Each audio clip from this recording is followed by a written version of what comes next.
హైదరాబాద్లోని గాంధీ భవన్లో ప్రజలతో మంత్రి పొన్నం ప్రభాకర్ ముఖాముఖి నిర్వహించారు. టీపీసీసీ సూచన మేరకు ముఖాముఖి నిర్వహిస్తున్నట్లు మంత్రి చెప్పారు. ప్రజల నుంచి నేరుగా వినతి పత్రాలు స్వీకరించి సమస్యల పరిష్కారానికి చర్యలు తీసుకుంటున్నట్లు తెలిపారు.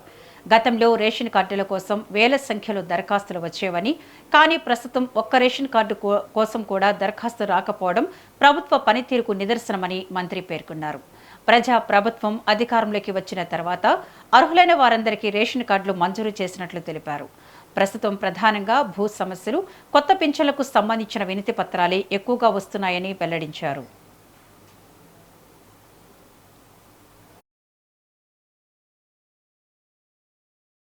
గతంలో టిఆర్ఎస్ ప్రభుత్వ హయాంలో ప్రజలు ఎదుర్కొంటున్న సమస్యలు అనేకంగా ఎక్కడికి వెళ్ళినా అనేక విజ్ఞాపన పత్రాలు వచ్చేటివి ఉండే.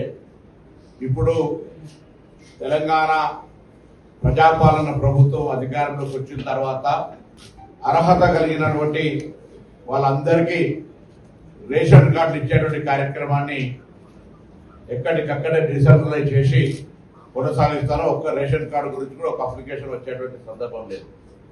అదేవిధంగా సన్న బియ్యం ఇస్తా ఉన్నాం, 200 యూనిట్ల ఉచిత విద్యుత్ ఇస్తా ఉన్నాం, ఉచిత బస్సు ఇస్తా ఉన్నాం, గ్రామీణ ప్రాంతాల్లో ఇందిరమ్మ ఇంట్లు ఇస్తా ఉన్నాం.